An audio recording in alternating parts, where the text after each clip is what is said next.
الحمد لله رب العالمين، والصلاة والسلام على سيد الأنبياء والمرسلين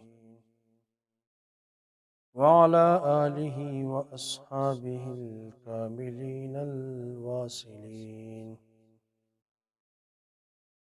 أما بعد فأعوذ بالله من الشيطان الرجيم. بسم الله الرحمن الرحيم. الحمد لله رب العالمين الرحمن الرحيم. صدق الله مولانا العظيم، وصدق رسوله النبي الكريم الأمين، ونحن على ذلك لمن الشاهدين والشاكرين. زما عزتمندو مشرانو کشرانو خویندو میندو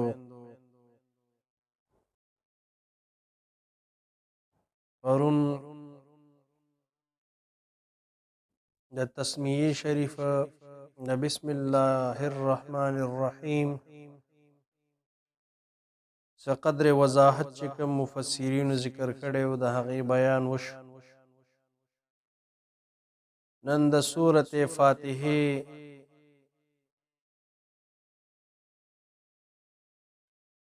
ابتدا به د الله جل جلاله په فضل او د حضور نبی کریم صلی الله تعالی علیه وسلم مبارک په طفیل او نظر عنایت سره کیږي. یاد ساتئ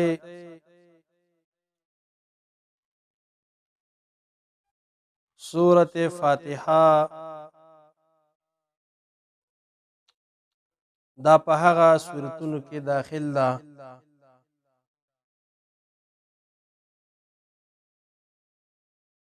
چې د دې په تعیین کې چې آیا دا مکی دی او که مدني دی دا مختلف فیه دی.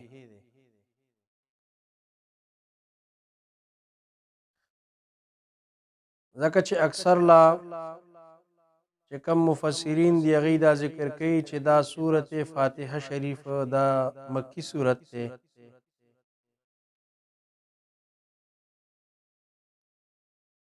ځکه چې دا د ټولو نه اول چې کوم سورت نازل شوی دی هغه سورة فاتحه ده.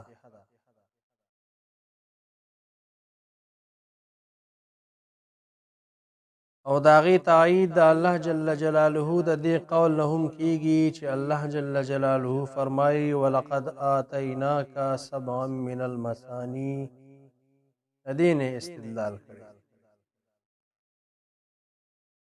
ځکه چې رسول الله صلی الله تعالی علیه وسلم مبارک د دې تفسیر په سبع مثانی سره کړی ده او سبع مثانی تفسیر سورة فاتحه شریف سره، او دا په صحیح حدیث شریف کې وارد دي.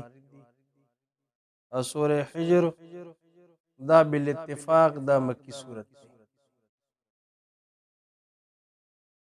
او یو قول په دې کې د امام مجاهد رحمه الله دی چې هغه فرمایي چې سورة فاتحه شریف دا مدني صورت،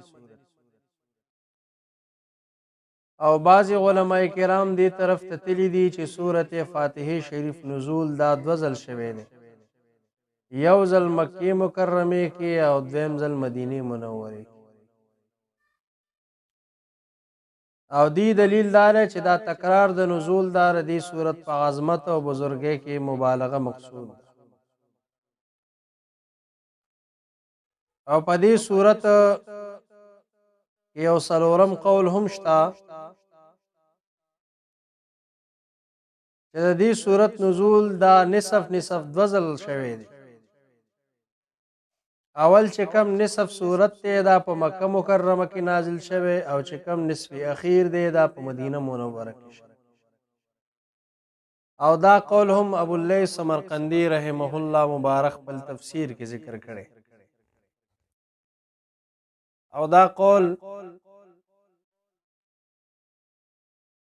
قاضی ثناء الله الحنفی المظهری په تفسیر مظهری شریف کې ذکر کړي. الغرض سورة الفاتحه شریف دا و آیاتونه دي په اتفاق سره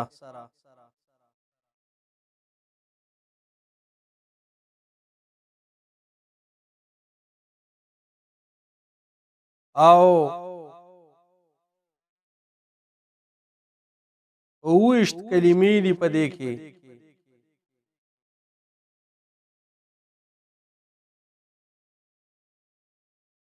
او یو سلسل ویخت حروف دي په دې کې.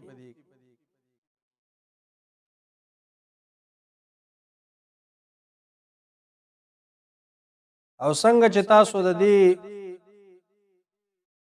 نوم ته غور او فکر وکئ چې سورة فاتحه ته الفاتحه شریف دا ولي وی، نو دې کې هم مفسرین خپل اقوال بیانوي. سورة فاتحه ته فاتحه شریف ځکه وی سمیت بذلك لأن بها افتتح القرآن، چې په دې سره د قرآن عظیم الشان افتتاح شوی دا ځکه ورته سورة الفاتحه وی.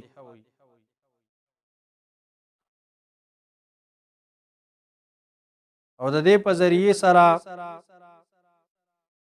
د مصاحف او افتتاح کیږي او د دې په ذریعه سره د منځ افتتاح کیږي. دې سورۃ ته سورۃ الحمد وی، سمیت بذلك لافتتاحها بالحمد لله، ځکه چې د دې افتتاح دا د الله جل جلاله په حمد او ثنا سره شوی ده. او دې سورۃ ته سورہ ام القرآن هم وی او ام الكتاب هم ورته وی.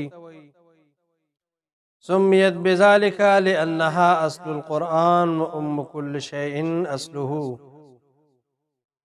ام الكتاب او ام القرآن سره د دې نوم ځکه موسوم شوی دی ځکه چې دا د قرآن عظیم الشان اصل دی او د هر یو سیز ده او مور دا اصلی.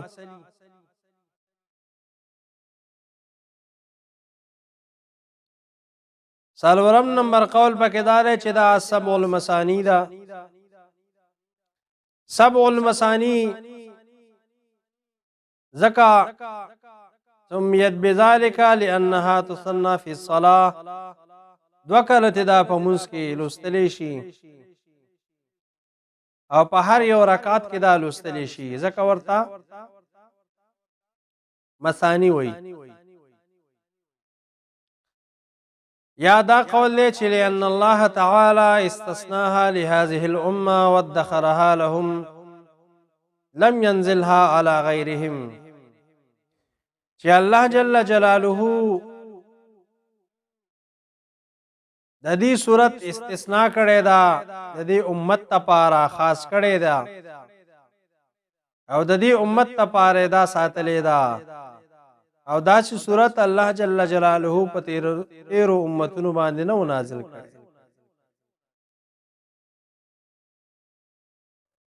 یا د مثانی دا دریم قول دی په دې کې چې لأنها انزلت مرتين، چې دا دوه کله نازل شوی دا. پنځم نمبر د دې چې کوم نوم دی هغه وافیه ده.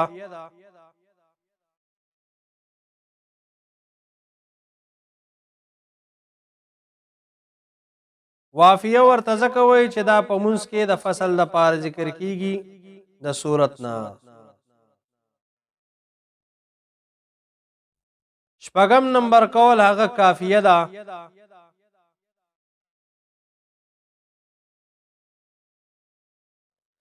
وافیه ورته ځکه وایي سمیت بذلك لأنها تکفى عن غیرها في الصلاة ولا يکفى عنها غیرها، چې دا د غیر نه دا کافی کیږي خو یو بل صورت د دې قائم مقام نه ګرځي. دا د هغې قایم مقام وګرځي خو بل صورت د دې قایم مقام نشي ګرځي.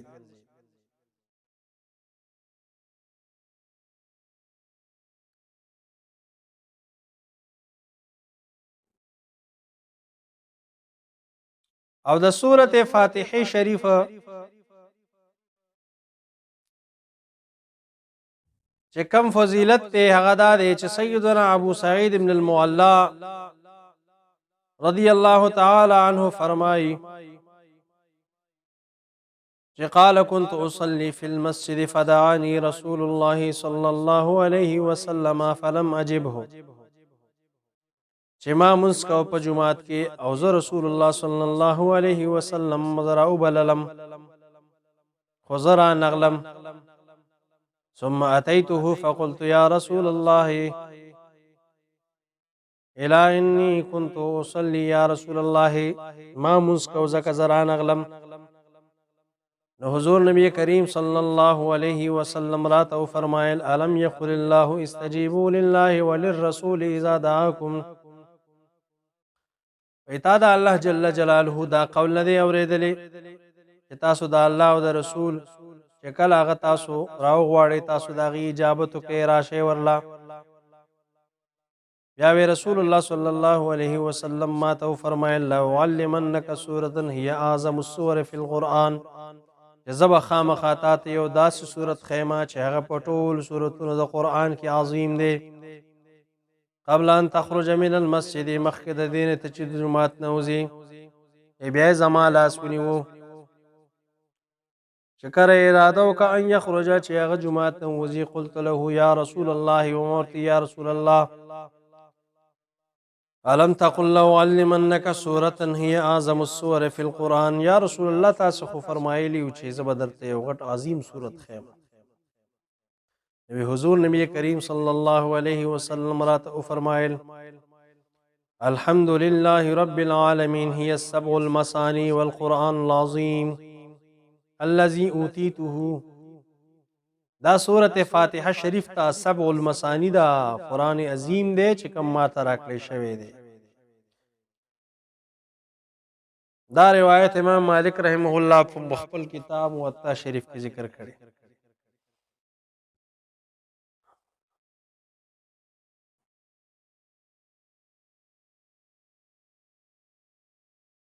همدغه شان ابی ابن کعب رضی الله تعالی عنہ نے روایت ته کہ رسول اللہ صلی اللہ علیہ وسلم او فرمائل ما انزل الله في التوراة ولا في الانجيل مثل ام القرآن کہ اللہ جل جلالہ نہ په تورات کې او نه په انجیل کې د دې په شان صورت نازل کړي دي او دا سبع المثانی دا او دا تقسیم د زما او زما د بنده په منځ کې او د بنده د پاره هر هغه سری چې ولې عبدی ما سوال څه سوال دی کوي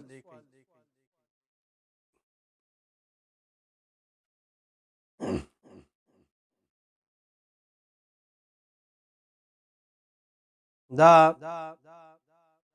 د حدیث شریف پرو سره د دې سلک څخه قدر تفصیل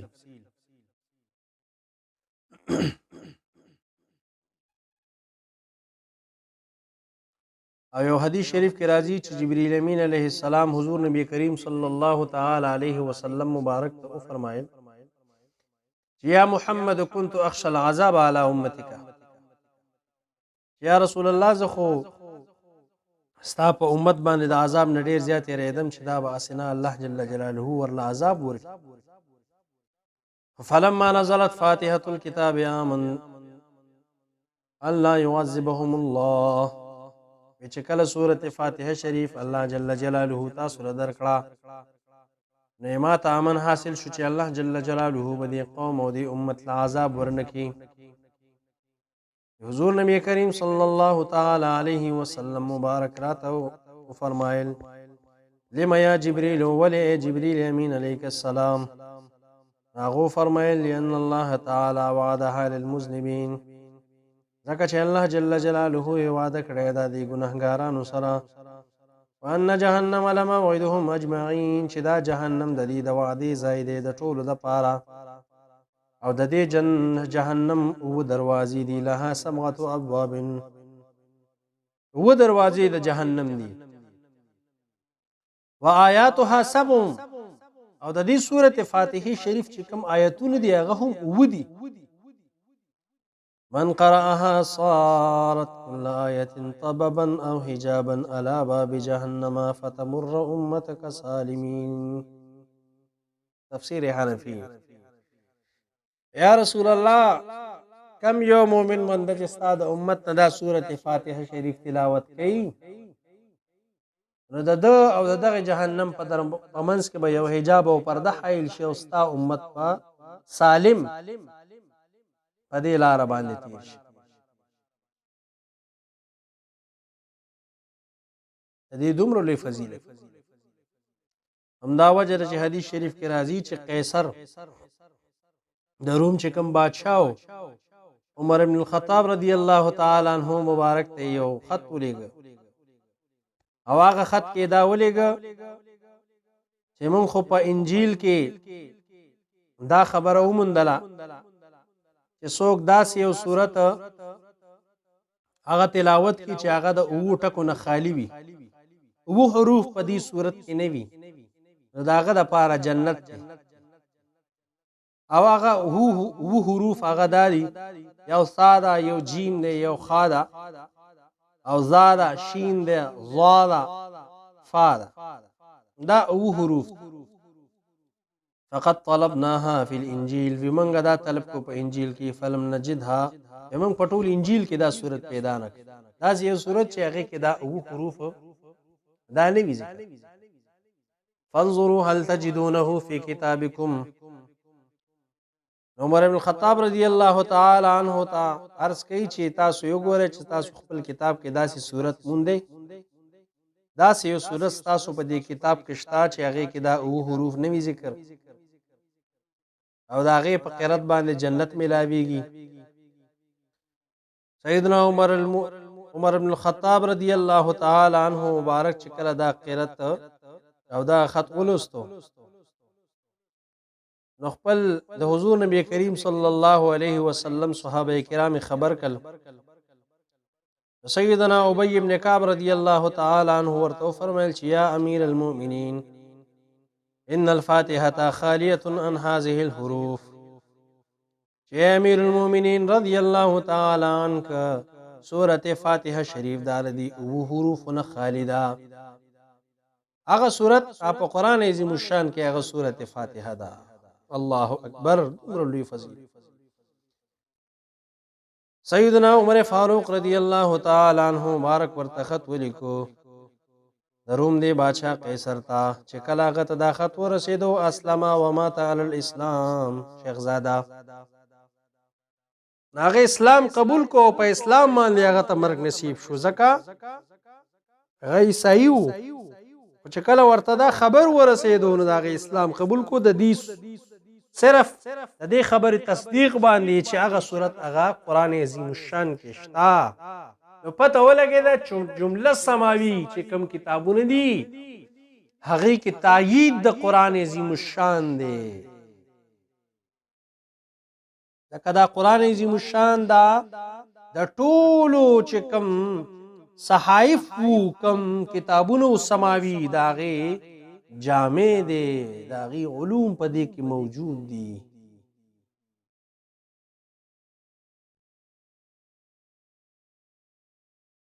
الله اکبر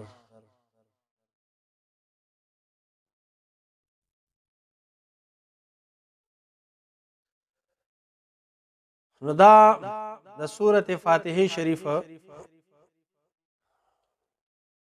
سقدر فضیلت د احادیثو پرانا کې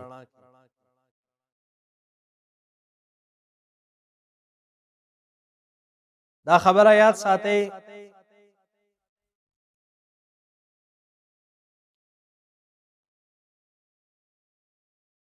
د قران عظیم الشان ندی سورته فاتحه شریف نا سالور سيزول دا مقصود اول نمبر د اولوہیت اقرار دی دا الله جل جلاله د الہ کېدل اقرار کول دی په دې صورت چې الله اولوی دا الله جل جلاله صفت. دویم نمبر باندې د نبوت اقرار دی پدې. او دریم او څلورم قضا او قدر دا د الله جل جلاله د اړخ نه منل. نو کو کتلی شي نو الحمدلله رب العالمین الرحمن الرحیم دا په الوهیت باندې دلالت کوي. او مالک یوم الدین دا په آخرت باندې دلالت کوي.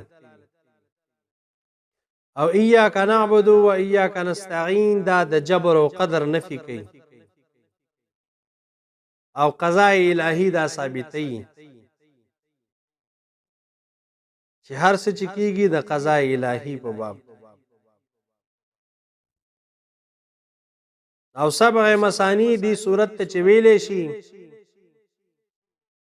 ځکه چې ردی او آیات کریمه دي یا د دې دا معنا ده. علامه اسماعیل حقی رحمه الله ذکر کوي چې ردی هر یو آیت او آیت دي نو هر یو آیت د قران عظیم الشان د اومه حصے برابر دي. یعنی کم یو مومن منده چې ردی سورت تلاوت وکړو گویا کې هغه ټول قران عظیم الشان تلاوت. سبحان الله العظیم. یا دا معنا چې کم یو مومن منده دا او آیات کریمه د سورت فاتحه شریف ولوست اده باندې با الله جل جلاله د جهنم اوه دروازې بندي. دا وجوهات دا د سبع حضور نبی کریم صلی الله علیه وسلم فرمایي هي السبع المثانی. نو سبع او ته وي او د او دا وجوهات پاتې شو مثانی. نو مثانی ورته ځکه ویلی شي چې دا په منځ کې دوه کرتې لوستلی شي.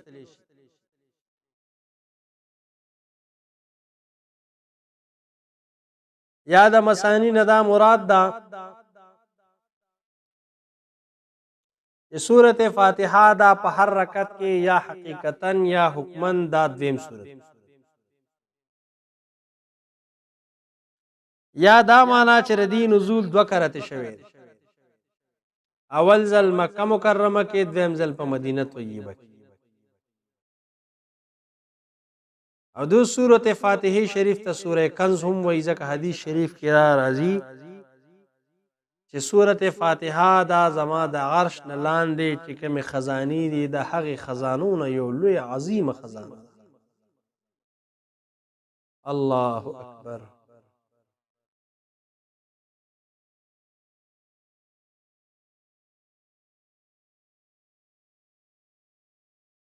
او د الحمدلله چې کومه معنا ده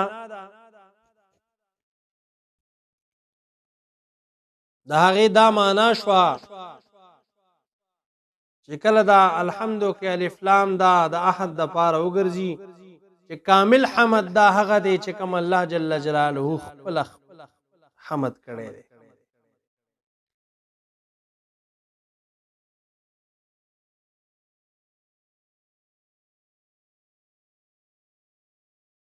یا حمد هغه حمد دی چې کوم انبیاء کرامو د جبو نه راوتی. یا حمد هغه حمد دی چې اولیاء کرام د خپل رب لم یزل ولا یزال دربار کې پیش کړي.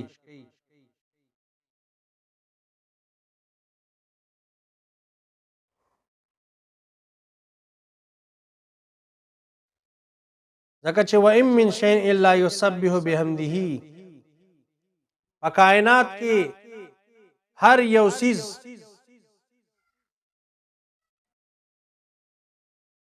ما یطلق علیه شیء هغه د الله جل جلاله حمد و ثنا بیانوي.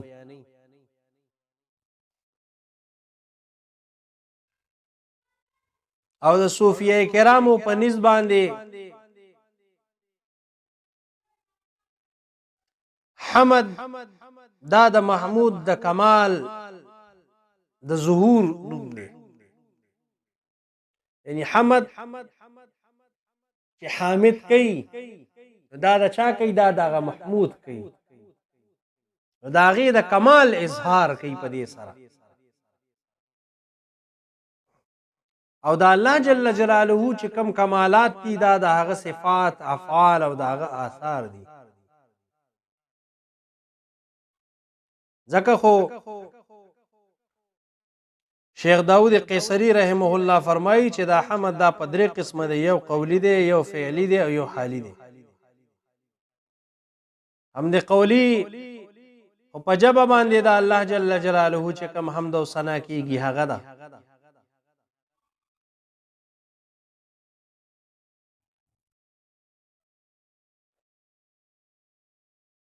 لکه څنګه چې الله جل جلاله خپل حمد په انبیاء کرامو سره کړی،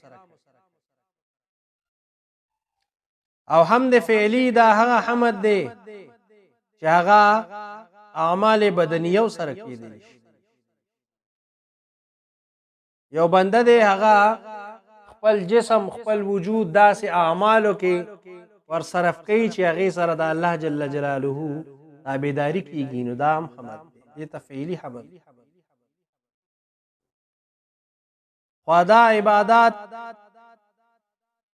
دا د خیر کارونه نه وي، او دغه کارونه صرف د الله جل جلاله د رضا سبب د پاره چې الله جل جلاله را ناراضي شي.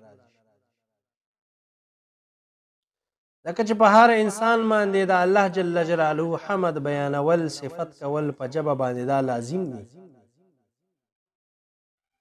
لہذا هر انسان لرا دا هغه چې څومره هم اندامونه دي د هغې مطابق د حمد ادایګي دا ضروری ده. څنګه چې انبیاء کرام علیهم الصلاة والتسلیم فرمایي الحمدلله علی کل حال. دریم نمبر باندې حمد حالی دی چې هغه په روح او زړه سره کیږي، یعنی چې کله د انسان دا روح او زړه دا په کمالات علمیه او عملیه سره موصوف شي او متخلق به اخلاق الله شي،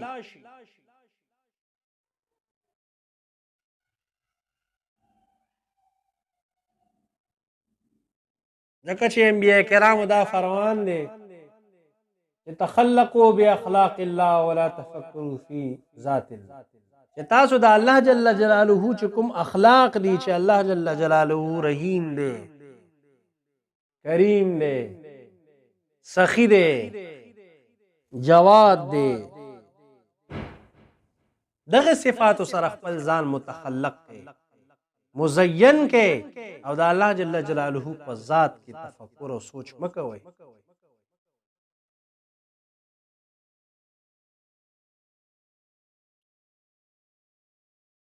ځکه چې یو شاعر څه ښایسته کلام کړی دی، علامه اسماعیل حقی رحمه الله ذکر کوي،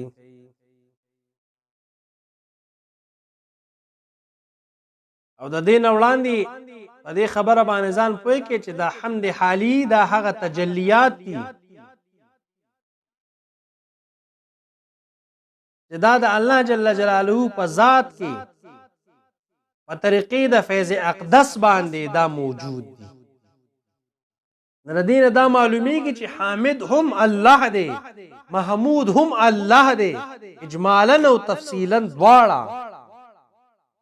ځکه یو شاعر څه ښایسته کلام کړی دی، لقد كنت دهرا قبل ان يكشف الغطاء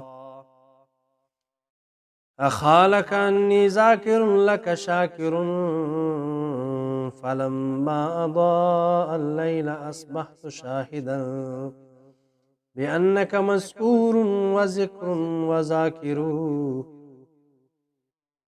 چې کله په ما باندې الله جل جلاله هغه پرده کولاو کا پرده ښکار کړه چې زه دومره موده په دې خیال کې وما چې زه د الله جل جلاله شاکر او ذاکر یما، خو چې کله دا شپه رڼا شوه نو څه ګورم چې سبحان الله یا الله، ذکر هم ته، ذاکر هم ته او مذکور هم ته. تاسو په دې خبره باندې پوه شئ چې هر حمد قولی په ژبه سره څوک حمد بیانوي دا د خپل محمود د صفات کمالیه د هغې علم لري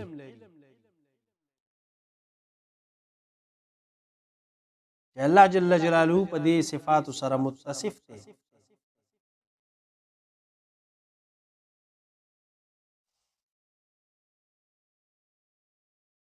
لہذا هر یو بنده ته دا پکار دی چې په دې درېواړو طریقو سره حمد دا په حقیقت کې حمد دی نه ګڼي چې دا حمد زه کومه بلکې دا حمد چې کله دا مؤمن بنده کوي دا به د مقلد په حیثیت بیانوي چې زه مقلد یم مجازي حمد بیانوم ځکه چې الله جل جلاله چې کوم مدح او ثنا ده چې څنګه د هغه ذات او صفات سره لایق ده د هغه د ذات او د صفات چې کوم حقیقت نه د واقف کېدلو فرع ګرځي او د الله جل جلاله د ذات او صفات کوم معرفت ته دا معرفت حقیقت ته لکه چې ولا یحیطون به علما احاطه سوکم دا غنی شي کولای په ذات او صفات باندې وما قدر الله حق قدره هغه د الله جل جلاله قدر شناسی چې کم حق و غیادان ادم وجه دا هم د حدیث شریف نه واضح ده چې د معراج شریف پشپ باندې دا الله جل جلاله د درنا دا حکم وشو چې اے محبوب صاحب الاولاق صلی الله علیه وسلم زما حمد بیان حضور نبی کریم صلی الله علیه وسلم ورته سو فرمایي چې لا احصي ثناء علیک چې یا الله زمانه خستا تعریف کول ممکن ندي نو د دین دا خبره معلومه شوه چې د حمد د ادایګی نه مقصد اظهار د عبودیت دی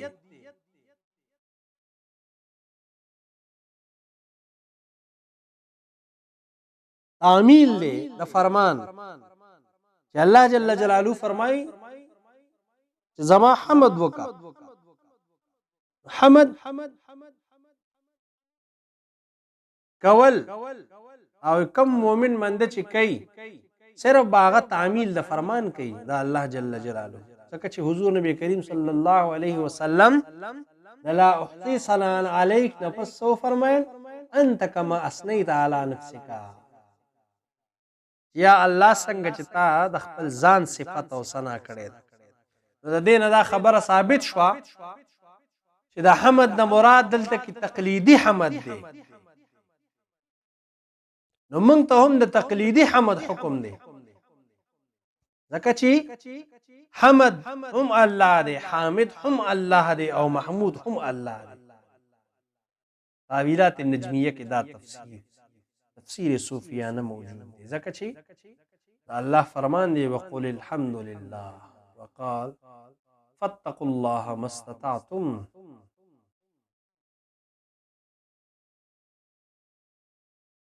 تاسو په دې خبره باندې پوه شئ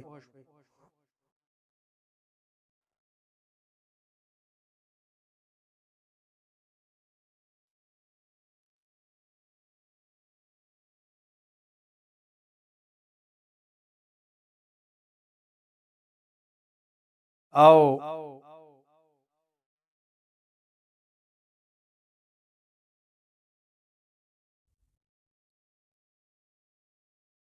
سیدنا امام غزالی رحمه الله تعالی علیه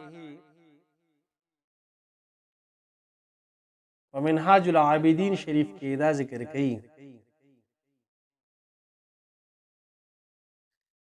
چې دا حمد و شکر دا هو عقبات او اخیری عقبه ده چې د دې نه تیرېدل د هر یو سالک او د صوفي لپاره ډیر ضروری دی ځکه چې هغه خپل مقاصدو کې کامیاب شي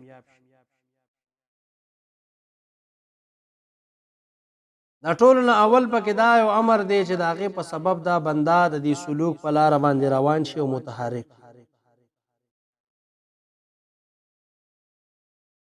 او چې کم سماوي الهامات دي دا هم د الله جل جلاله په توفیق سره دي. لکه چې حضور نبی کریم صلی الله علیه وسلم فرمایي چې په کم وخت د یو بنده په زړه کې نور داخل شي نو د هغه زړه په دې سره کولاو شي. نو عرض وشي چې یا رسول الله هغې څه علامت هم شته او که نه؟ نو حضور نبی کریم صلی الله علیه وسلم وفرمایل چې ها علامت شته. د هغې چې کوم اول وار دی هغه دا ده د دغه نور د داخلېدو اول علامت دا دی چې د هغه نه د غرور ختم شي. غرور کول خپل ځان باندې د هغې نه دا کناره کشي اختیار کړي. دا وایي چې خاکم زه خو خاک یم غرور به د کمې اړخ. او دویم نمبر وار دا د خلود طرف دی، د خلود طرف ته رجوع وکړي، د همیشوالي طرف. او دریم نمبر وار موتو قبل ان تموتو باندې عمل شروع کړي، د مرګ نه وړاندې د مرګ تیاری شروع کړي. نو هر کله چې د یو بنده په زړه کې اول نمبر خبره دا راشي چې زما بېشکه یو منعم دی په ما باندې چې هغه ما ته قسمه قسم نعمتونه راکړي دي، او چې چا را باندې دا انعامات کړي دي هغه به ما نه د دې نعمتونو شکرانه غواړي، د هغې خدمت په زمانه طلب کوي. لکه چېرته زه د دغې شکریه او حمد ادا نه کړم زه به غافل پاتې شم او کیدای شي دا منعم زمانه بیا دغه نعمتونه واپس او ما په عذاب کې داخل کړي. او د دغه منعم دا لږ احسان دی چې دغه منعم حقیقي زمون طرف ته انبیاء کرام انبیاء عظام دغه معتبر حسیانو له معجزات ورکړي دي او زمون طرف ته را لېږلي زمون د هدایت لپاره. امنګ له خبر را کړی دی چې رب الله دی،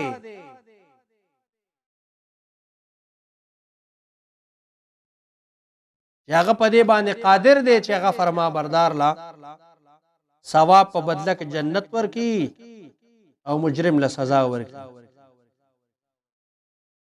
او د نیکۍ حکم ورکون کې هم الله دی او د بدۍ نه منې کون کې هم الله دی. چې کله دا خیالات د یو بنده په زړه کې مقام خوف پیدا کی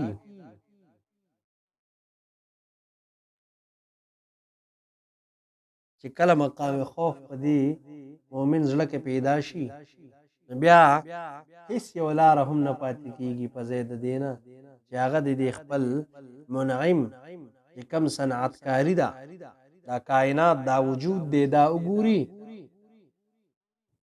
او په هغې وجود باندې دا استدلال ونکړي. لکه چې دا صفات او دا اوصاف باندې کله یو مؤمن منده غور او فکر وکړي هغه قایل کېږي په دې خبره باندې چې دا الله جل جلاله وجود دا یقیني دی. دیتا عقبه علم و معرفت دی، دیتا معرفت الہی ہوئی. اللہ اکبر، سبحان اللہ سبحان اللہ. همدا هغه اوله پوړی دا چې د سلوک په لاره کې بلکې سالک چې په دې لاره کې اوله کړی دا پیښ کېږي.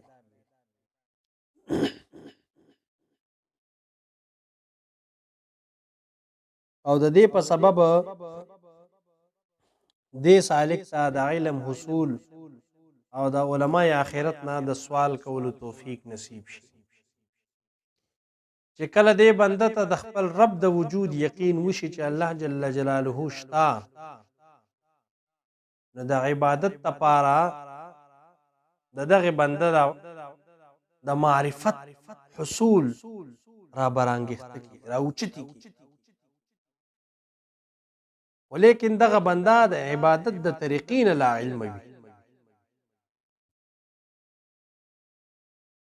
نو د ټولو نه اول هغه فرایض شرعي ظاهري او باطني دواړه، علم ظاهر او علم باطن، هغه زده کړه شروع شو. او چې کله د علم معرفت فرایض تکمیل وکي، نو د عبادت لپاره بیا تیار شي. ولیکن د خپل چې کم بدکرداریانی د هغې نه شرمسار وي، لکه څنګه چې عام طور سره داسې کیږي، په زړه کې وایي چې زه د اطاعت د کله نه لایق شوم، ځکه چې ما نه خو بار بار ګناهونه او جرایم کیږي. بیا د په زړه کې دا یو خیال پیدا شي چې ولې نه زه د خپلو ګناهونو نه توبه وباسم او د خپل د دې ګناهونو د دلدل پرېږدم او پاک صاف شم.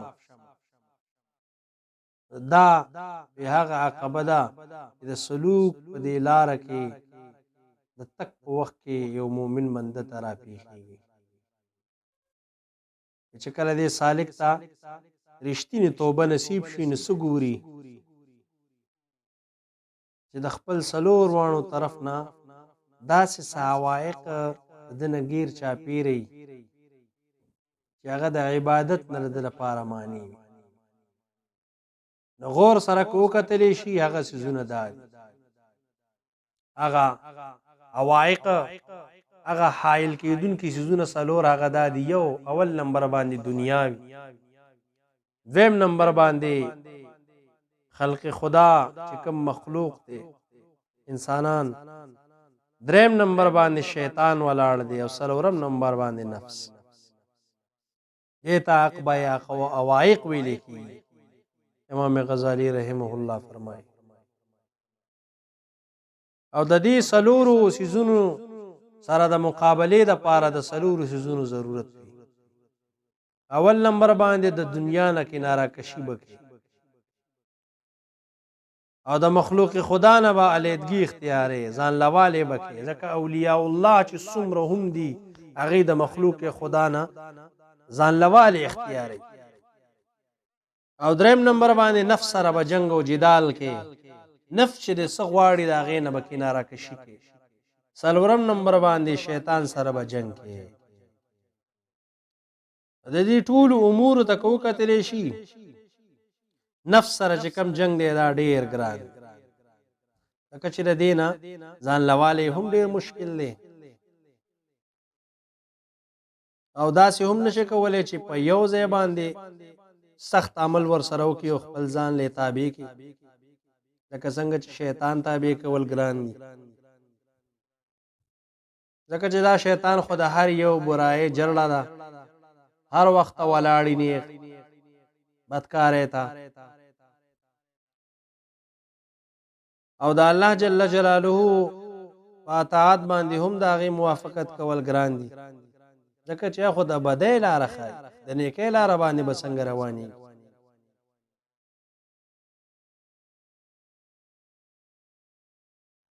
لہذا سالک چې کله دا منزل طے کی، نو بعضې داسې څیزونه بیا نور را عارض شي چې هغه د په عبادت کې رکاوټ جوړېږي. هغه څلور څیزونه وکتلی شي، هغه دا دي چې د کم رزق په طلب کې د ده نفس به منډې وهلې، د دغه رزق دته ضرورت و. دویم نمبر، د هر هغه څیز نه به دی یریده او په زړه کې به یې یره وه چې د هغې نه به دا یریده، او امیدونه هم د هغې سره یې وابسته و. د هغه دا ضرورت هم و او نفرت به یې هم ترې کو. او دته به د دې خبره علم هم نه و چې آیا دې کار کې زما بهتري ده او کنه نقصان مې دی. دریم نمبر باندې هغه تکالیف چې د هر طرف نه به راګیرو، بالخصوص دا هغه مخالفت چې د مخلوق خدا سره د خلاف کېدو په وجه باندې کم پیدا کی او شیطان سره د جګړې کولو او د نفس نقصان رسولو په حق کې کم د طرح پیخیږي. او سلورم نمبر باندې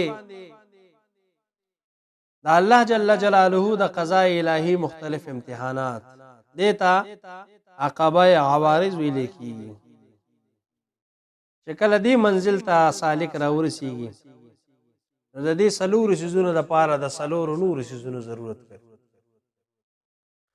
اول نمبر باندې د رزق د پاره بده د الله جل جلاله په ذات باندې توکل کوي. دویم نمبر خپل ټول کارونه به د الله جل جلاله ته وسپاري. او دریم نمبر باندې بده صبر کوي. او سلورم نمبر باندې د الله جل جلاله په قضا باندې به راضی اوسي. رضا و قضاء الهی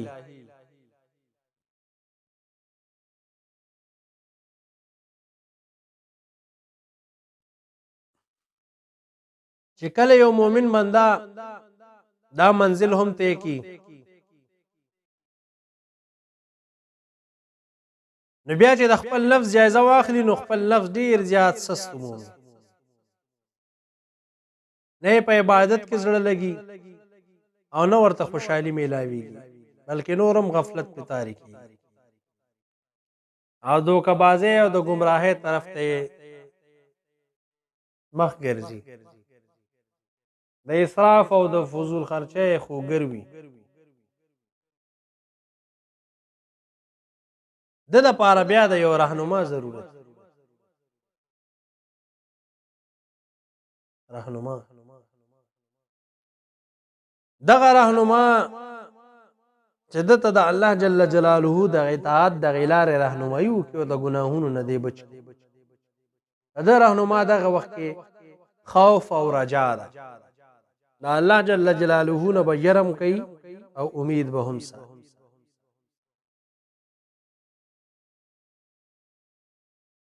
او رجا دا د هغه کرامات د پاره د چې کم سالک سره د هغه وعده شوی ده.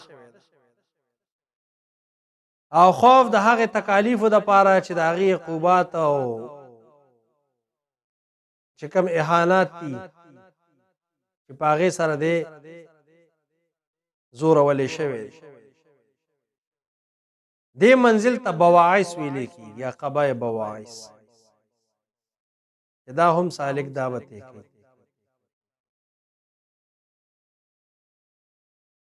او د دې ته کول د پاره دا سالک د خوف او رجا محتاج وي.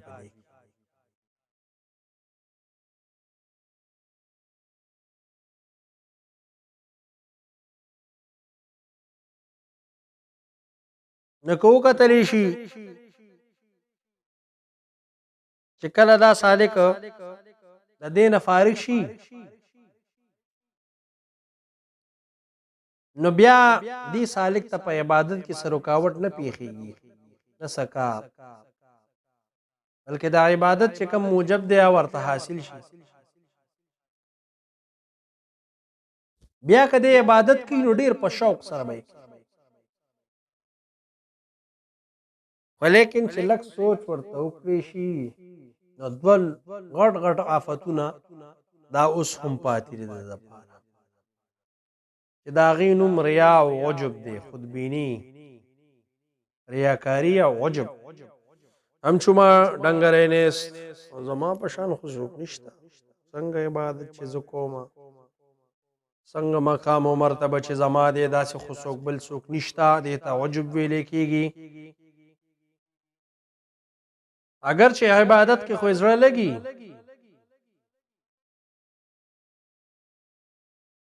او کله کله به د عبادت د خلکو د پاره کوي چې خلک زما د عبادت او کمالات ویني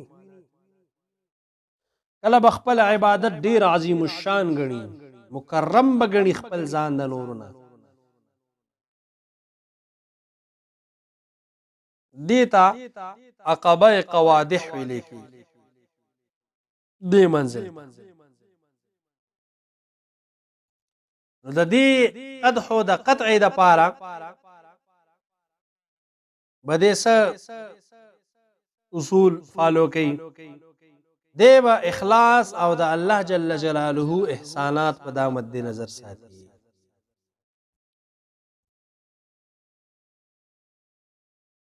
ځکه چې دا منزل دا به د الله جل جلاله حسن عصمت او تایید سره به دیته. نو عبادت چې دې څنګه کوي نو کما حقه د هغه توفیق ورله الله جل جلاله ورکوي.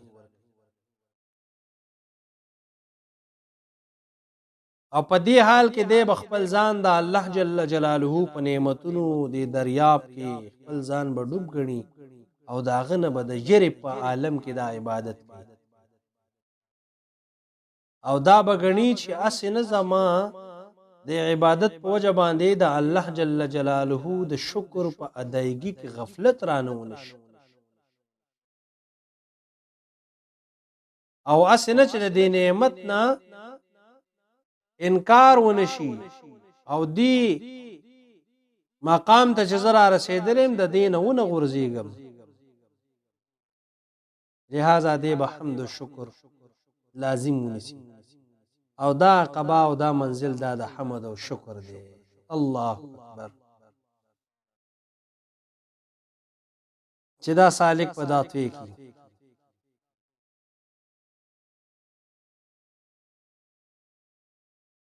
او د دې ورد د حمد او شکر سره با سالک دا مقام هم ته چې کله دې مقام نه فارغ شي نو خپل مقصود ته به ورسیږي او بیا ټول عمر به په دې نعمت کې دا تیری. د داسې مؤمن مندا جسم به دنیا کې وي لیکن دا غزړه آخرت سره به تړلی او هر ورځ به د الله جل جلاله د امر د لبیک کول د پاره تیار وي چې کله د الله جل جلاله وصال براله راکړي چې زم او د دنیا نه به متنفر وي. تر دې پورې چې د کم شوق ته د عمل او الاعلا ته ونرسي. نو اوس په دلته کې د تسمی لاویږي د رب العالمین جل جلاله قاصد راشي او دته د خپل رب جل جلاله د خوشنودۍ زیره واورولي. زیره ورته واوري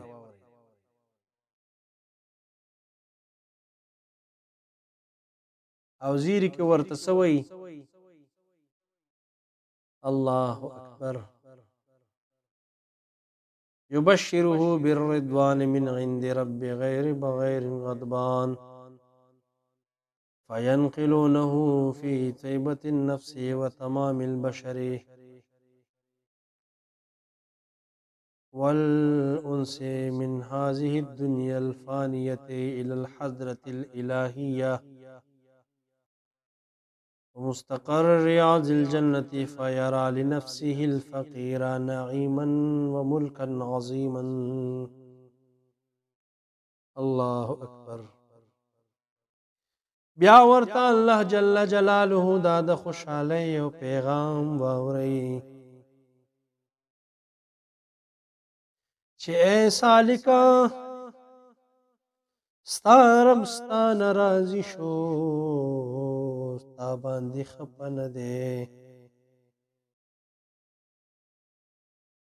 په دې حال کې دا فرشته د مؤمن بنده سره په داسې حال کې ملاقات وکي وی نور خلق هم د دې فانی دنیا نه روان دي او بارگاهیز دي او د رب لم یزل ولا یزاد دربار ته روان دي او د جنت په باغونو کې ګرځي او دې سالک سویني چې خپل دا غریب او فقیر نفس د الله جل جلاله په نعمتونو کې او لوی بادشاهي کې بیا عمومي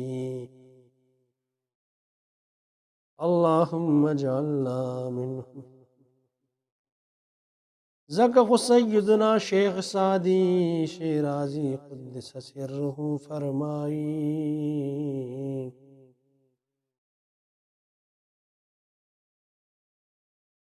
اور اسے بود نوبت ماتمت کرت نیک روزی بود خاتمت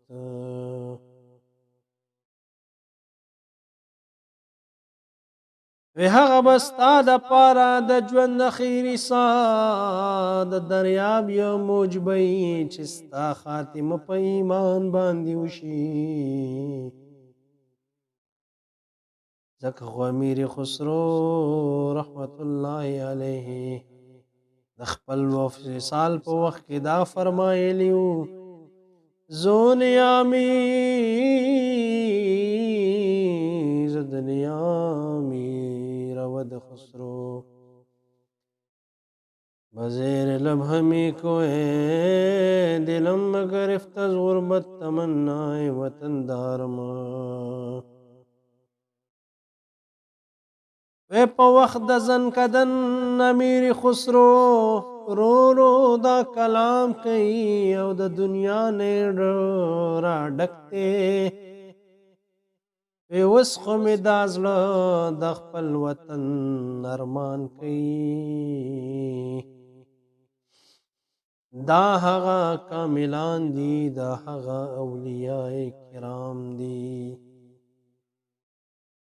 دا الله جل جلاله وعم نواله کاملان دی الله جل جلاله دی د دې حضرات قدسیو سره زمونږ حشر نصیب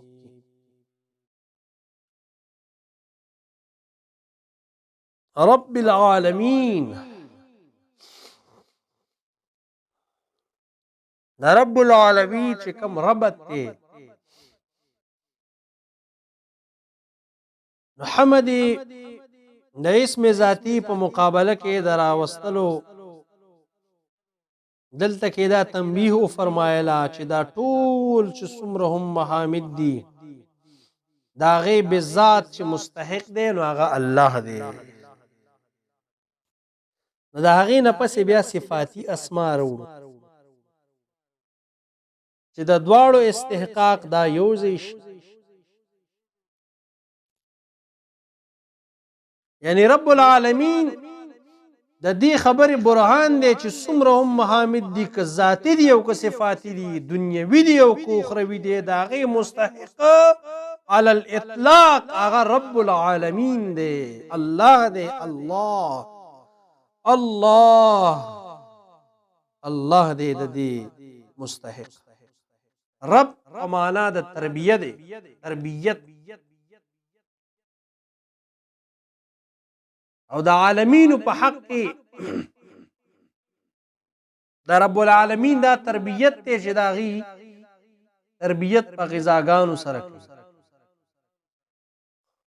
او د دې مخلوقاتو د وجود د بقا لپاره مختلف اسباب تیار کړي د انسان تربیت دا دی چې داغه ظاهر چې کم نفس ته هغه نعمتونو سره مالا مال کړي او داغه باطن چې زړه دی هغه د خپل رحمت لپاره مزین کړي دا عابدینو چې کم عبادت گزار بندگان دي دا غي چې کم نفسونه دي هغه د احکام شریعت سره او د مشتاقینو چې کم شوق لري د رب العالمین سره د ملاقات دا غي زړونه د طریقت په آداب سره خسته کړی دي او د محبینو چې کم اسرار دي هغه د حقیقت انوار سره مزین کړی دي کله د انسان تربیت د غنیک اعمال سره کوي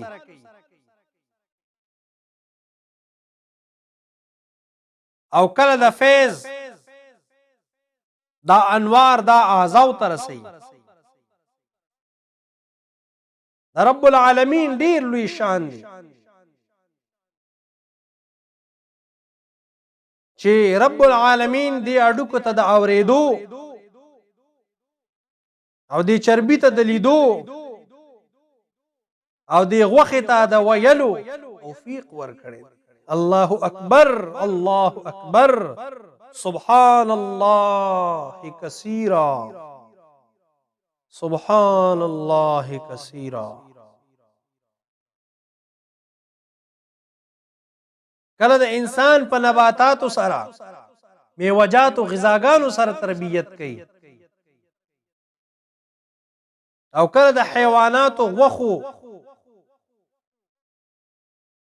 او شحوم سره د ازمکو میوو نهرونو سره او د کواکب او د انوارو سره د انسان د تربیت سامان تیار کړی. الله الله اکبر کبیرا سبحان الله بکرة واصیلا. واقعی رب العالمین رب العالمین. زکا علامہ اسماعیل حقی رحمه الله تعالی علیه فرمای چې انسان ستا سکون شپه کې تیار کړی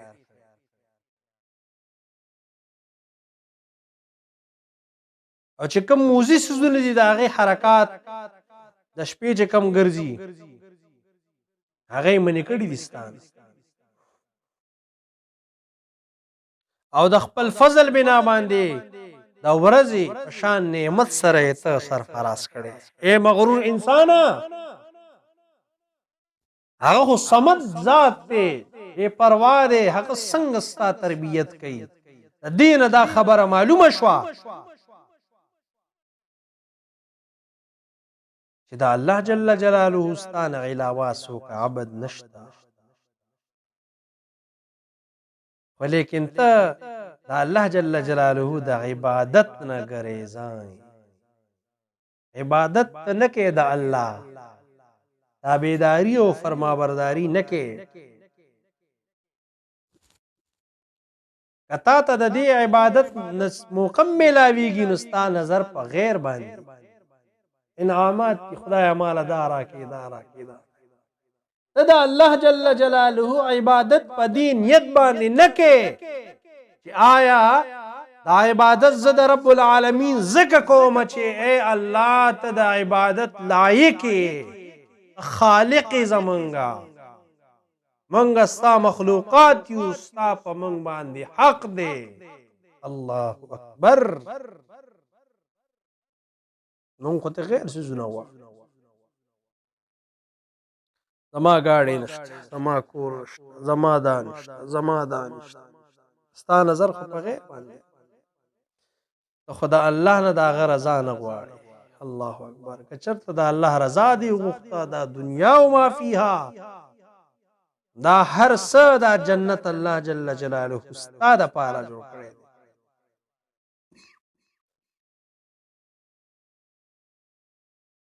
العالمین دا د عالم جمع ده.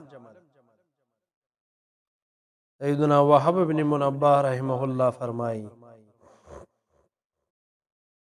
چې الله جل جلاله اتل الزرع علم جوړ پیدا کړی او دا دنیا د هغې نه یو ده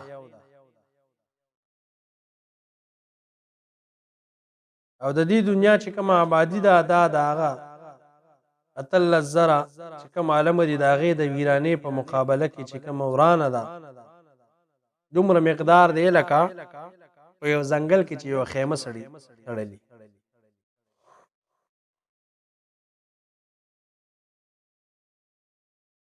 او سیدنا امام ضحاک رحمه الله فرمایي چې ټول عالم دا 300 شپېته دي 300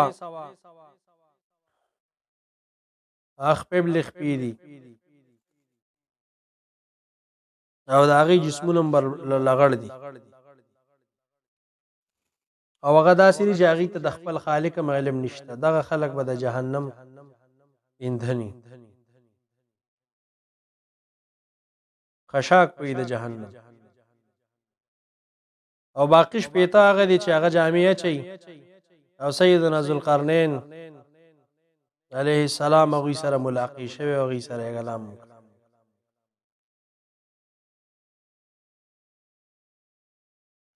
او سیدنا کعب الاحبار رضی الله عنه فرمایي چې د عالم صحیح اندازه کول دا محال دي څومره عالم دي ځکه چې وما یعلم جنود ربک الا هو چې ستا د رب چې کوم لښکر دی هغه هم الله پیژني.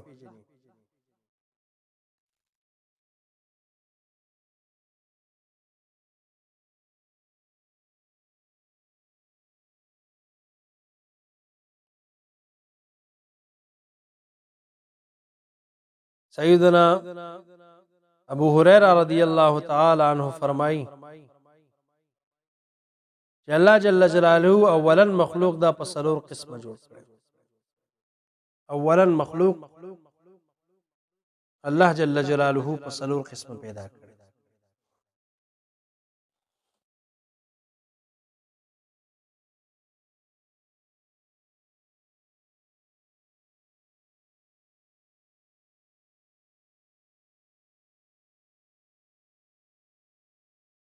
اول نمبر باندې ملائکه، دویم نمبر باندې شیاطین، دریم نمبر باندې جنات او څلورم نمبر باندې انسانان. بیا د دې ټولو لس اجزا کل په دې کې نه حصے د فرشتي پیدا کړي او یو جز چې دی کې انسان، جنات او شیاطین. بیا د دې لس اجزا جوړ کړ په دې کې نه حصے شیطانان شو او یو حصہ کې انسان او جنات شو. بیا دا دواړه لس اجزا کړ دا د انسان او جنات. په دې کې نه حصے جنات او یو حصہ د انسانانو. بیا دا انسان په یو سل 25 اجزا کې منقسم کو. په دې کې یو سل دا د هند پزمکه کې پیدا کړ، باس پدې کې ساتو هو یعنی داغي هغه انسانان چې داغي سرونه د سپو او باز پدې کې معلوق یعنی هغه انسانان چې داغي سترګې داغي پسینه باندې او باز پدې کې معصوق یعنی هغه خلق چې داغي غوګونه د هاتیانو فشار او باز پدې کې معلوف یعنی هغه انسانان چې داغي خپل قابو کینو او داغي نوم دوال پاو. د دې ټولو ټکانا دا جهنم دی.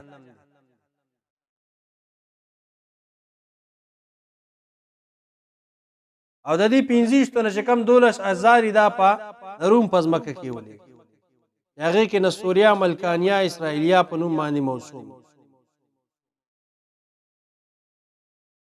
بیا د دې دریوانو ډلو سلور جماعت د دې ټولو ټکانم جهنم. او باقی چې کم شپږو دا د مشرق پزمکه باندې ولې چې باغې کې یاجوج او ماجوج تر خاکان تر خلق تر خزر تر جریر دا ورته ویلي.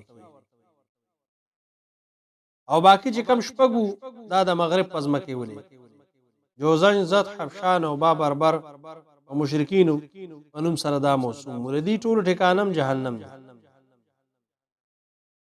او یو حصہ د بنینو انسان دا د اهل توحید دی او دا ټول باقی دا کافر او مشرکان. او دا اهل توحید هم بیا درې اویا جماعت دې کې دوا اویا دا ټول په خساره کې یعنی اهل بدعت او اهل ضلالت جماعت. ادي کې یو جماعت چې دی غناجی جماعت هغه اهل سنت والجماعت. او د گمراه فرقو چې کوم حساب دی دا الله سره دی چې بخي او کا عذاب ورکړي. ځکه چې حدیث شریف کې دا راځي چې حضور نبی کریم صلی الله علیه وسلم فرمایل چې بنی اسرائیل دعا یا جماعت ولیکن زما امت په درې اویا کې او په دې درې او یو کې علاوه د یو نه نور ټول به جهنم ته ځي. صحابه کرام عرض وکړو یا رسول الله ابا کم خلق؟ حضور نبی کریم صلی الله علیه وسلم فرمایل چې دا به هغه خلق وي چې زما او زما د صحابه کرامو تابع وي، یعنی د هغې اعتقاد، عقیده، قول او فعل دا به هغه وي چې زه او زما صحابه کرام د کومې عقیدې پابند. همدا قول دا حق وینا ده او کامیابی ته د رسېدو دپاره هم دا لاره ده. د دې نه علاوه چې څومره هم لارې دي هغه ټول د بدعت او د ګمراهۍ دي. چې کوم بدبخته خلک د حضور نبی کریم صلی الله علیه وسلم د شان نه منکرین دي، د صفات نه منکرین دي، د اولیاء کرامو شان او عظمت نه منکرین دي، دا ټول بدبخته په دې جماعت کې راځي. الله جل جلاله دې د اهل سنت والجماعت دي عقاید منګه پابند لري.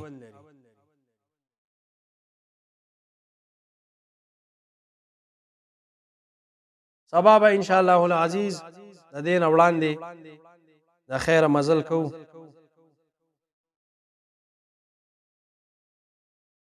الرحمن الرحیم د دې صفاتی اسماء سبا به قدر تفصیل بیانېږي ان شاء الله.